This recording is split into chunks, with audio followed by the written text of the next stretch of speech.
To always get the latest Game Tea, don't forget to follow us on social media. You can find us at Twitter at Game Tea Podcast X. You can find us on Facebook at The Game Tea Podcast, and you can find us on Instagram at The Game Tea Podcast. We post frequently, giving you podcast updates, posting gaming news, and the occasional meme. Check them out after the show, and thank you so much for listening to The Game Tea Podcast.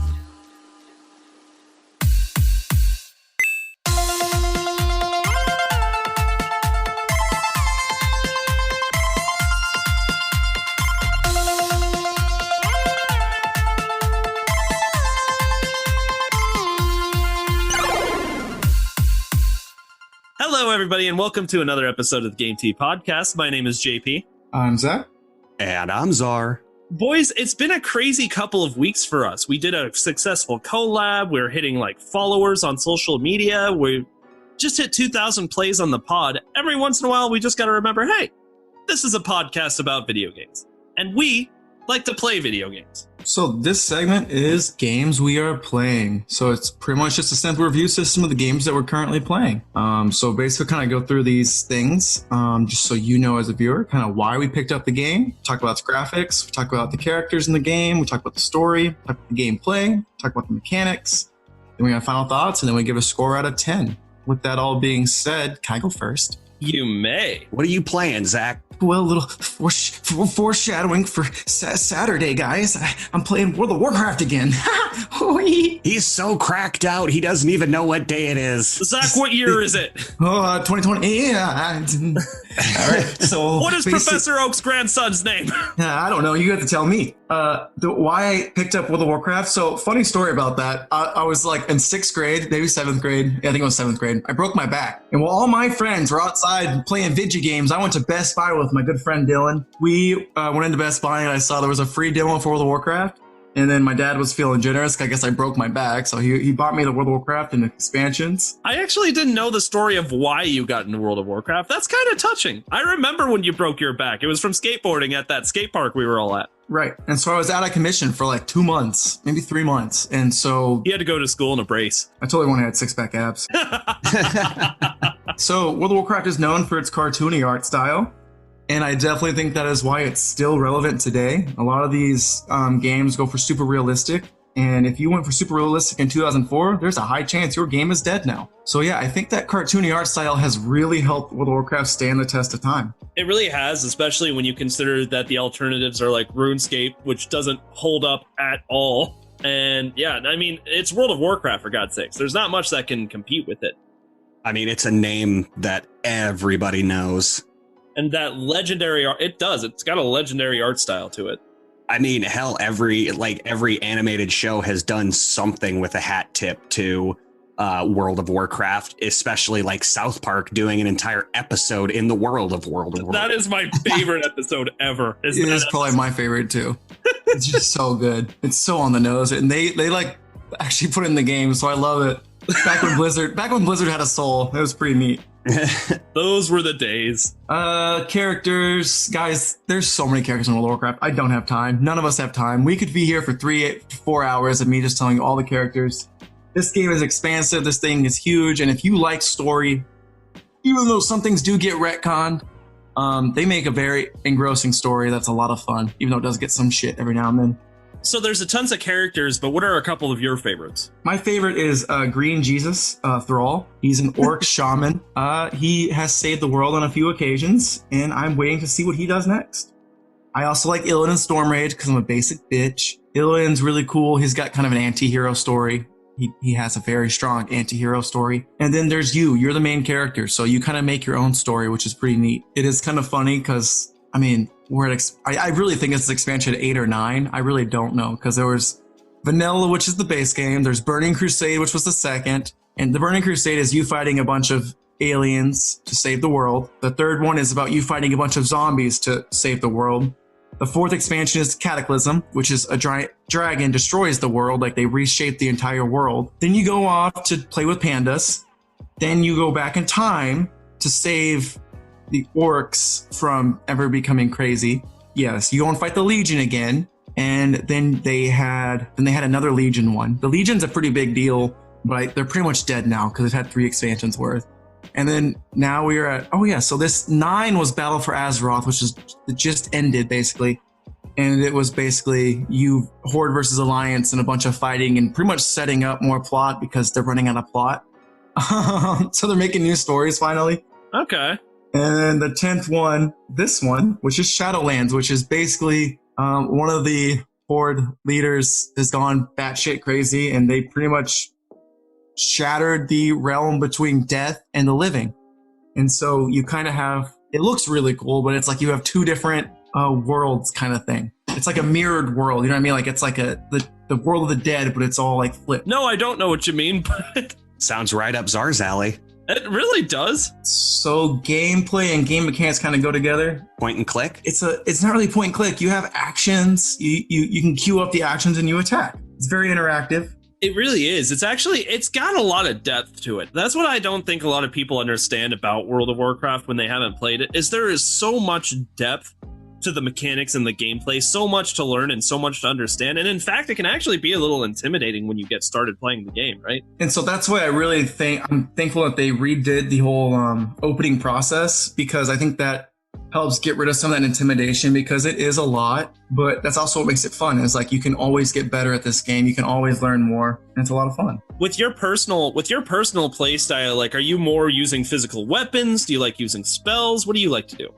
So I've done it all, but I'm on the physical weapons boat. Because if I were to play, I think spellcasting would be so much fun. Oh, JP, you're a mage, man. You're a mage. I think I'm a mage. Zara, am I a mage? Oh yeah, definitely. Me personally, I think there's nothing more satisfying than hacking your enemies to pieces with a rusty sword, though. A rusty sword? Why's it gotta be rusty? Why are you trying to give people tetanus? Oh no, tetanus, my only weakness. You'll be dead in 3 to 5 years now. Hope you had your tetanus booster. It's like, oh, I haven't. They haven't been invented yet. Yeah, so you're a death knight, dude, for sure. Aw, thank you. I'm a warrior or a paladin. I can't decide yet. I'm still going back and forth. That's what's kind of neat about the expansion, is they kind of like add a lot of flavor. So there's 12 classes now. So you can play as a warrior, a hunter, a mage, a warlock, a death knight, a paladin. There's so much stuff that you can be in this game. And they do a good job of making everything feel very fun and unique. You guys ready for my final thoughts? Give us your final thoughts and then give us a score. I just think it's a really good game. It stood the test of time. It gets old and you can get frustrated quickly, but that's the cool thing, is you can just stop playing. Don't be an addict.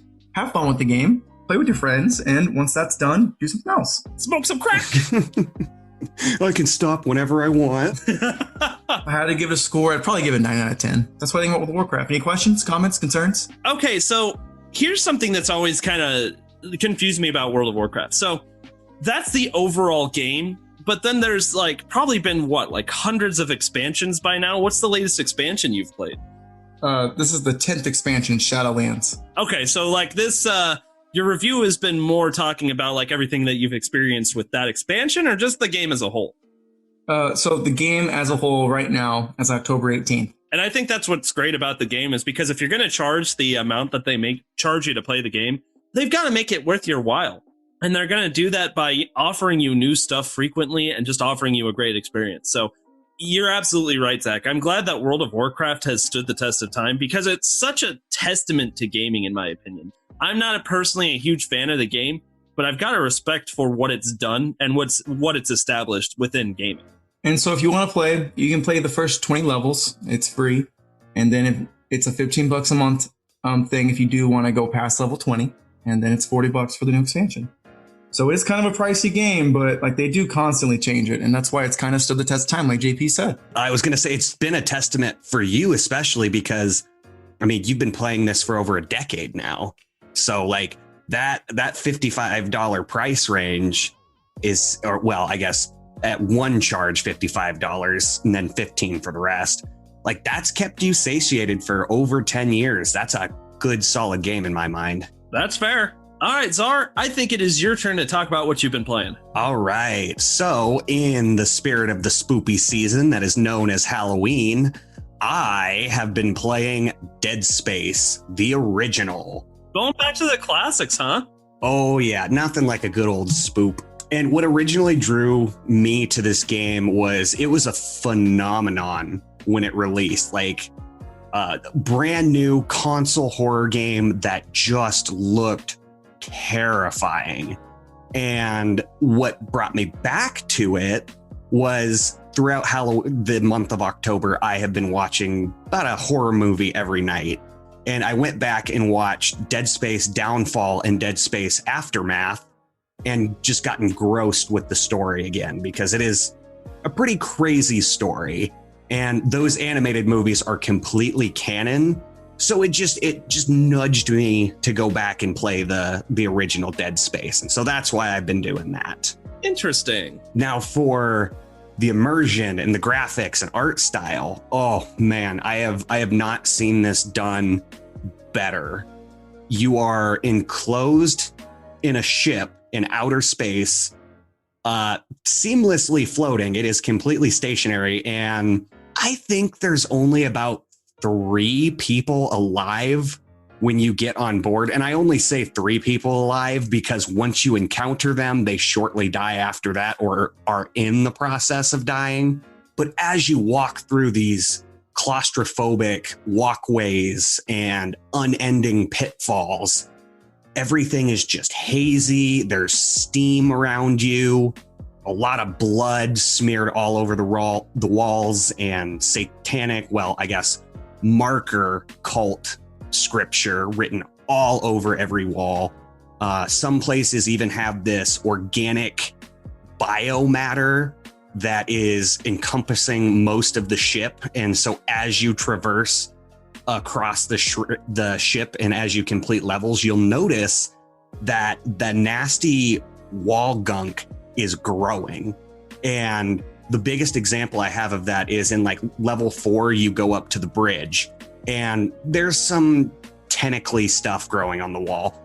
But then by the time you return to the bridge in like chapter 11 or something like that, the entire bridge is just coated with this organic matter that's just nasty, and it pulsates, and sometimes it even spurts little goo stuff all over your character. Oh, that's wonderful. I'll say this, for a game that was made in 2008, the graphics are flawless. Like, the graphics are still beautiful, especially for how minimalistic they are.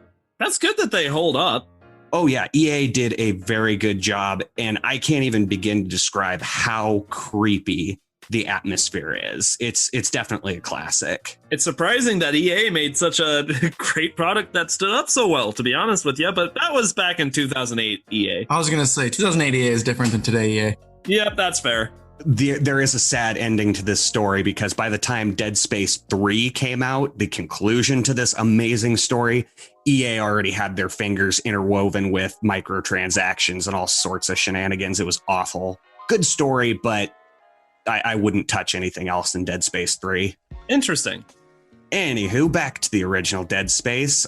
We have 3 characters, well, technically 4 characters. So you have the flight crew, which I think one of them's name, the captain's name is like Haddock or something like that. I don't remember the girl's name. They're very minimal to the story. They just basically are like, hey, we need an engineer to go fix this. Go get your lazy ass down there. And you go accordingly.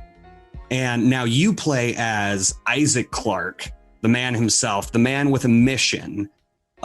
He is an engineer for space, and apparently engineers in this universe are the most badass people, even above soldiers, because they actually have armor and their weaponry is useful.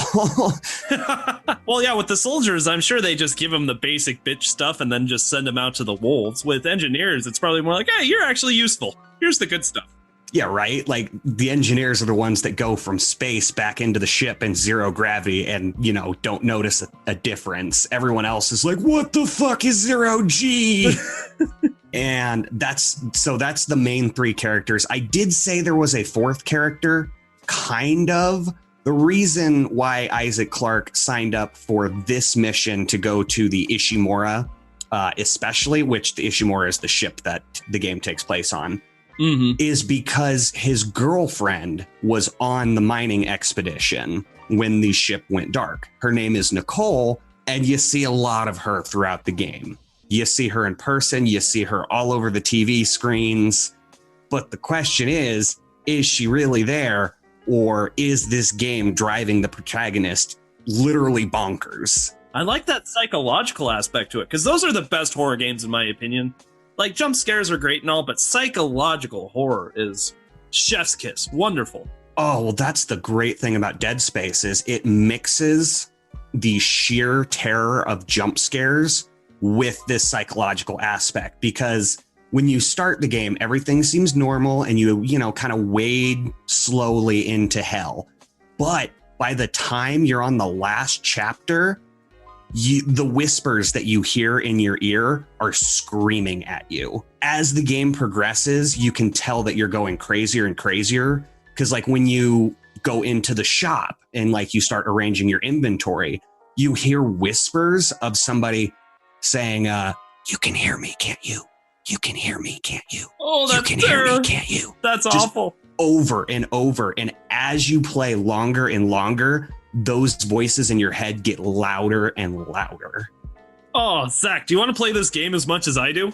Yeah. Oh, it's so great. And now I did say that there are jump scares because this is not like the typical horror game where you're shitting your pants running scared.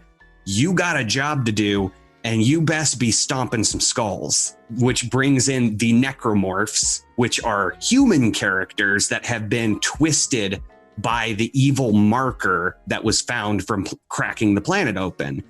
And those things are just terrifying. They are about 6 feet tall. They have giant spikes sticking out of their hands, and their abdomen is split open, revealing tiny T-Rex arms that grab you and pull you close. The T-Rex arms kind of sounds like it diminishes the horror factor. You would think so, but like the tiny arms also hold in their guts. Oh, you know what? Never mind. That's terrifying. Forget I said anything. But that's only one example of necromorphs. There's also literally babies that crawl on the walls. Don't like that. One of the worst parts about the game is going into the nursery. No. Yeah. No. So, as I kind of alluded to with the characters and the graphics, we're at the story now. And the story is relatively simplistic but you find out that it is much deeper, and there is a reason why it is a trilogy series. So on first impression, Isaac Clarke and the gang take a small scuttle ship to go infiltrate the Ishimura and try to figure out what went wrong, get it back online, and get it back to Earth. What they don't know is that this simple planet cracker was not harvesting, ore for use on Earth. They were after a religious artifact called the Marker. And 200 years ago, before the game takes place, a cult started around this marker, claiming that humankind was at an end and that humans would give birth to the new generation of elite species. What they didn't realize is that their transformation is literally being murdered and then your body being mutilated by some sort of parasite. I don't like this anymore. Yep. So you go on the ship, you find out about the marker, and then what you find out is actually terrifying because the marker you found is not alien. It's human design. Oh, okay. Yes. What you find out is that there was an alien marker found in Earth. It was not made by humans, but it was placed there by some alien ancient species. Humans, being the nasty, notorious assholes that we are, reverse engineered the markings on this holy icon, made it their own, essentially poisoned it, and then shot it to a planet as an experiment to see what would happen. And it turns out a lot of nasty dead mutilation happens. That's how you know they're true people of science. It's like, oh, let's see what happens. Yup. And so when the Ishimura drug up the marker, they accidentally released everything that was residing on the planet and set it free upon the universe. Yay. Woo! And that's so much of the story for Dead Space 1. Now, the gameplay and game mechanics I really like, but I can tell there's a lot of complaints from them because it is very clunky. It is a third-person over-the-shoulder view with real-time inventory management. So you pull up your inventory, you can still get your bones munched. Ah, okay. You're very clunky when you walk. You can't turn on a dime. It's very primitive gameplay movement, but oh man, you feel the force behind every motion you do, whether it be jumping wall to wall in 0G or curb stomping enemies' heads, which the curb stomp is one of your most useful strategies, because how you kill the enemy is not shooting at the body or even cutting off the head. In the first scene, when you get a gun, you see on the wall written in blood, cut off the limbs. Oh, golly.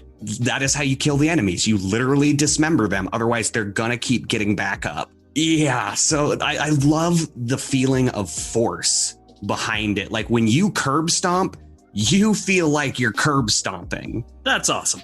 Yeah, and so that's what there is to gameplay. You got guns. It's all very fluid in motion. Everything is in game, giving you that sense of hysteria and pressure that anything could be waiting for you to just check your ammo supply around the corner. See, if it weren't for like the real-time inventory management, this sounds a lot like it could be like along the lines of Resident Evil type titles, but that would only be for like the remakes. It sounds like Dead Space was really kind of the catalyst for a lot of these more modern like horror game mechanics. I really think you're right on that. And I mean, I will say, for as clunky as Isaac Clarke is, jumping through space in 0G is really easy and really fun. Like you feel like you went from being a heavy sack of shit to like light as a feather. Still a sack of shit, but yeah, still a sack of shit, but you know, just lighter. And so my final thoughts on this game are, I will continue to go back to this game time and time again because they just do such a good job of giving you a sense of hopelessness that you are gonna die, as well as providing you that adrenaline to keep you going through the game and keep you running just absolutely on your toes. From jump scares to literally making the player feel like they're going insane and stopping to listen to hear what whispers in their ear. They hit the nail on the head in every aspect of horror, in my opinion, and this is the perfect Halloween game. And what about a score, my man? Yeah, finally, I would have to give this game a 9.7 out of 10, even to today's standards. Like, I went back, played it with headphones on, and there were times where I would have to stop and try to find safety just so my heart would stop beating so fast. That's not bad. I figured even like with the mechanics and kind of the clunkiness, I figured that was probably going to dock it a good amount of points. So it must be pretty good for you to still feel like it's justifiable to give the game a 9.7 out of 10. It really is. I mean, the clunky mechanics really have not weighed me down too much, with the exception of a couple rooms where there's an unkillable enemy and you just have to wait until somebody unlocks the door for you.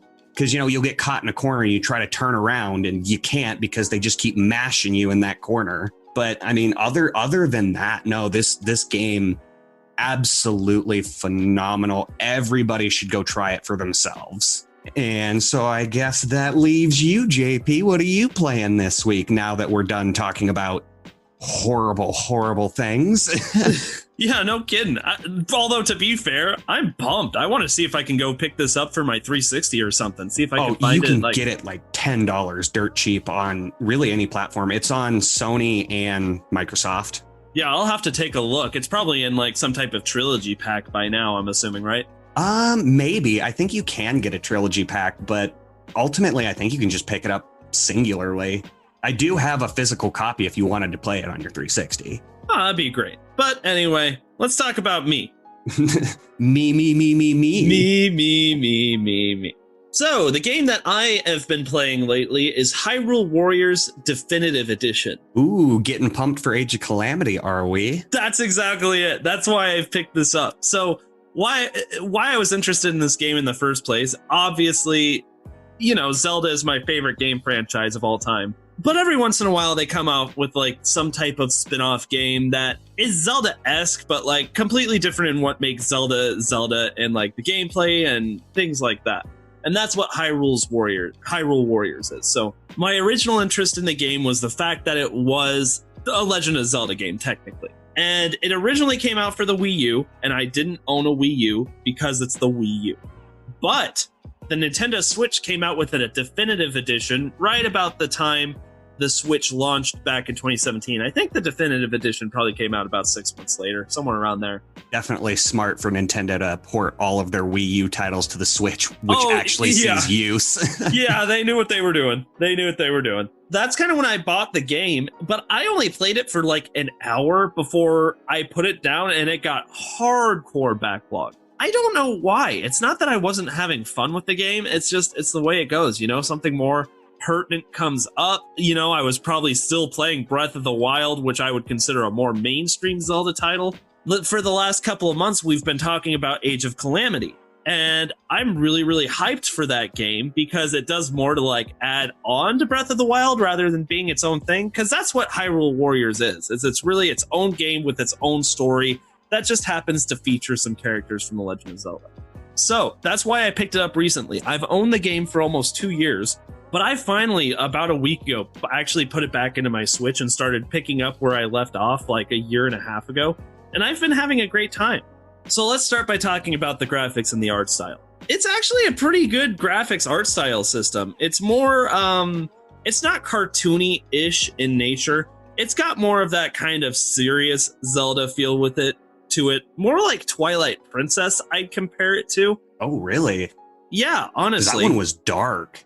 It was. And that's actually the point I was about to make, is it's more like the art style of Twilight Princess with the colors of Skyward Sword. So yeah, it's got an interesting combination of like really good looking characters with kind of colors that pop, because that's what a lot of people had to say about Twilight Princess was that, the characters looked good, but everything was so dark and grim. And I personally loved it for that reason, because it was so different.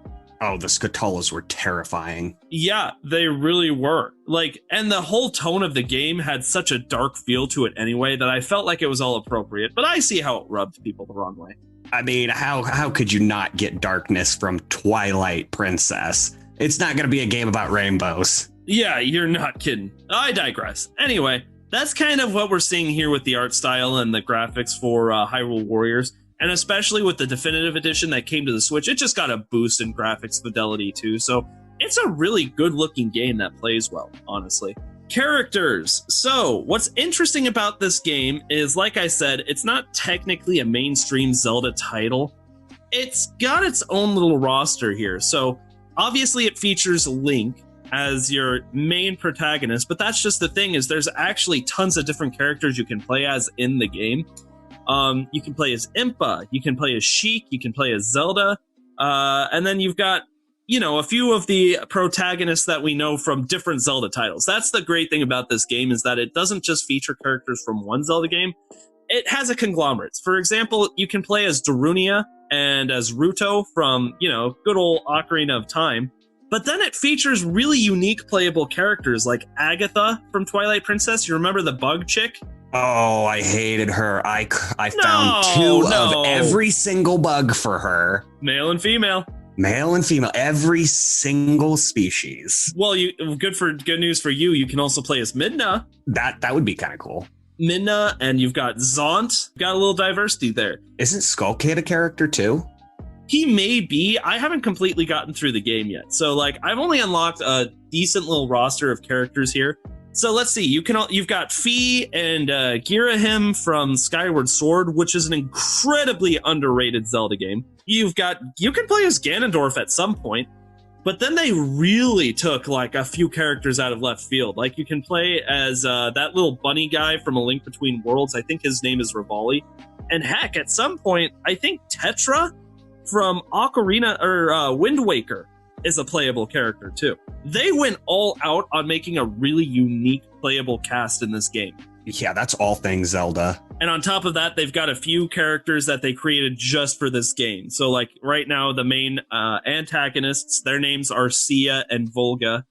And there's a Wizro character too. I'm pretty sure they're all just working for Ganondorf because that's how it rolls. Even in Twilight Princess, where it looked like Zant was going to be your main antagonist, Ganondorf swooped in last second and became the main antagonist again. And it's just like, oh, okay.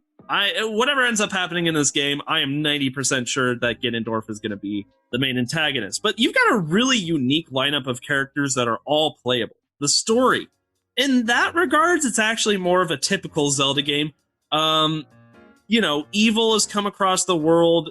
Zelda, you think that Zelda gets kidnapped, but that's where Sheik comes in because it actually plays off a little of the Ocarina of Time thing going on there where, Sheik becomes a fighter and you're kind of trying to look for Princess Zelda together only to find out that, well, Sheik is Princess Zelda. Spoiler alert! Really pulled the wool over on my eyes on that one. Yeah. What year did Ocarina of Time come out? Oh, 1997? Yeah. Sounds right. 98, 97. So, yeah, spoilers for a game that's 23 years old. Might be. That's might be. Might be. I mean, everybody should already know that if they played Super Smash Brothers. They're like, hey, wait, why does Zelda just turn into Sheik? That's odd. Not putting the pieces together. I know I didn't. There was a time where finding out that Sheik was Zelda was actually a surprising twist. Yeah, when I was like 8. All right. Anyway, so the story's a little, cut and dry. There's a bad guy. Everybody needs to go beat the bad guy. But honestly, Hyrule Warriors isn't a game that's supposed to have a super in-depth story anyway. Where this game really shines, in my opinion, is the gameplay and the game mechanics. So as opposed to, your typical Zelda adventure where you play as Link and you get out there and you go on the quest, you kind of roam around to your own free will, beat bad guys as you feel like coming across them. The gameplay for this game is more strictly beat-em-ups. So hordes upon hordes of enemies come your way, and your goal is to defeat them all and go to keeps and capture keeps and, run all across this battlefield to help out your kind of the people who are helping you out, your own armies as they get attacked. It's strictly beat 'em up, and we've never seen that in a Zelda game before, which is what makes this game really unique and why I'm really excited for Age of Calamity, and most importantly, why I don't know why I backlogged this in the first place. It's a lot of fun. Yeah, I think Zach made the apt comparison a few episodes ago that the gameplay for Hyrule Warriors is very reminiscent of Dynasty Warriors. And that's true. So, I mean, like, in that department, it's not too special with the gameplay, but like mixing it in with the Zelda characters, it just made it work so well. It just works. It really does. I have a couple of issues with like the alert system because like when a keep that you have is in trouble and you got to go back to defend it, it doesn't do a very great job of telling you where you need to go or like what your objective is at the time. I wish it were more like in your face about what it is that you're supposed to be doing, because sometimes I get kind of lost. I can usually figure it out after like kind of looking around this map, but when the goal of the game is to go through hordes of enemies, so you're not constantly looking at the map. So I don't know. In those regards, I think they could have done a little bit better of a job, kind of just letting you know what your objective is at that current moment. But it's not a game breaker by any means. It's something that you can work with. I don't know. Going from games where I'm usually super story driven to just something where my only goal is just to beat the shit out of as many things as I can, it's kind of nice. I don't know. So that's like the gameplay and game mechanics. How about the item management? Do you get different armors, different weapons that you can equip with people? Can you upgrade them? That's actually a great question. When you're about to enter a match, there are different variants. It's like you get the same items, but there's like stronger items, if that makes sense. Like maybe you play a game and you defeat an enemy and you pick up some items. Well, you kind of go through the items that you win once you finish that particular game that can be used in your next match. And every character has individual items. So like if you're playing as, let's just keep using Link, and you defeat an enemy, there are swords that you can pick up on the battlefield as enemies drop them. They can't be used until the game is over. But yeah, there's like items and like better weapons that you can pick up. In those regards, there is a little bit of item management. On the battlefield, while you're actually in the middle of the game, you can swap through weapons that not only do damage to enemies, but also do like damage to the world around you. Like maybe you need to break rocks, or maybe there's like a target that you need to hit, or even like, something that needs to be hook shotted. You have an unlimited source of bombs, arrows, the hook shot, and an ocarina to help you transfer around the field as need be. So, and that's universal to every character. And it's kind of nice that those items don't run out, because once again, the goal of the game isn't to be like an item management classic Zelda game. It's to be a beat 'em up. So you get an unlimited supply of all these weapons, but it's just to keep the battle going and make you feel like, it's super fast paced and fun, which it is. I hope that answered your question, Czar. Oh, definitely. Yeah, it got my interest peaked in it. I like games where you can improve upon the inventory that you have without it actually being centered around inventory management, if that makes sense. Yeah. And with the weapons that you pick up, I mean, some of the weapons with a stronger like attack rating also have like some type of ability with them. Like maybe you find more rupees, maybe you get more experience. I don't know, maybe your boomerang's stronger. And what you can do is there's an apothecary that lets you, if you have like a really strong weapon that has an empty magic slot, you can actually take the magic of like an item that like maybe you like its ability, but it's a weaker weapon, and you can fuse that with your stronger weapon. So now you've got the stronger weapon with the better ability. It's really cool. This game is a lot more intricate than I originally thought. I'm digging it. And the thing is, like, it can be intricate, but another problem I kind of had with the game is I don't think it did a very good job of explaining these things to you when you first open up the game. It's all stuff that you kind of have to figure out on your own. But that's pretty reminiscent of every Zelda game, though. They never hold your hand. Yeah, you're totally not wrong. Maybe it takes more from Zelda than I gave it credit for. Final thoughts. This is a fantastic game. I am kicking myself for sleeping on it for so long, but at the same time, I'm very happy that I decided to come back to it because it is getting me very pumped for Age of Calamity.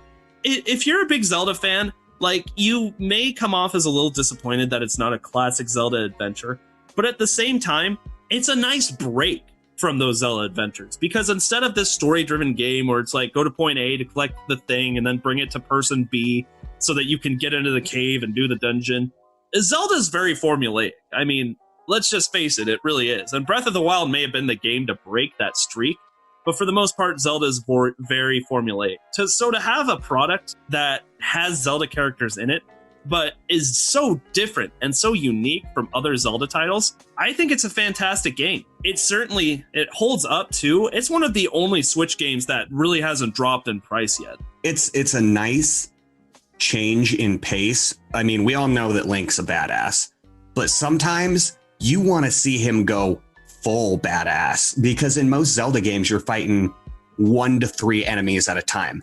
In this, you're just romping through dozens of enemies in seconds. And that's a really cool break in the normal Zelda formula. Exactly. And that's why I think this game is special. Like, it really is a lot of fun. It's got a couple of flaws like any game does, but it's a nice break and it's a lot of fun. And if you're a Zelda fan, you're going to like this game. All right. So with all that being said, what would you give a score to this game? Personally, I would give it an 8.7 out of 10. Ooh. Like I said, it's got flaws. It has flaws, and I think that's why it's harder to get in. Like, you did make the point that there's no such thing as a Zelda game that likes to hold your hand, especially Breath of the Wild. But you could say that about Majora's Mask or Ocarina of Time. You gotta figure out shit for yourself. Oh, Majora's Mask especially. Oh my god. I like how they don't actually give you the song of slowing down time. You just happen to talk to a guy in the corner of a room who just happens to give it to you. Yeah, and if you don't get it, then you're never going to beat the game. Yeah, precisely. And it's something that's so easy to overlook, too. Other than that, it really is a lot of fun. It's not super long either, which I actually don't particularly have a problem with. You can get through, there's 20 levels, and you can get through it all in like probably about like 10 to 12 hours. But there's a lot of collectibles, and there's a lot of reasons to go back. It's got great replayability, great replay value, too. And so I think that's what brought it to an 8.7 for me. Man, we had a bunch of fire games, man. We got 8.7, we got a 9, we got a 9 point. What'd you give Dead Space? 9.7? I think, yeah, 9.7. Yeah, absolutely. We really did. We should make an episode where we just play straight garbage. I mean, I could talk about Alone in the Dark all day if you want. We'll make that the episode for next time. Yeah, boys, I'm so glad to dip more into the backlog and just play some good things. I'm dipping in the backlog. Czar, you're getting in the mood for spoopy season. And Zach, you are giving in to old habits. I'm fine. What? Why are you guys itching? Why are you yelling? I'm not yelling. Shut up. Are you guys itchy too? Everything's red. Why is everything red? Zach, have you been playing your Virtual Boy again? Nobody's playing the Virtual Boy, Czar. Which is why it's such a huge collectible item now, but still. Right? Oh, yeah. I would kill to see a Nintendo Boy in real life. I'd never use it, but I'd love to own one. Right, just part of a collection. I don't want to have an aneurysm. Boys, just talking about the games that we've been playing for a change has been nice. Like, so many great things have been happening for the podcast and us lately. It's nice to just talk about games. I'm ready to get back into my backlog. All right. Thank you all for listening to another episode of the Game Tea Podcast. We will see you in the next episode. You just got your Game Tea. Bye.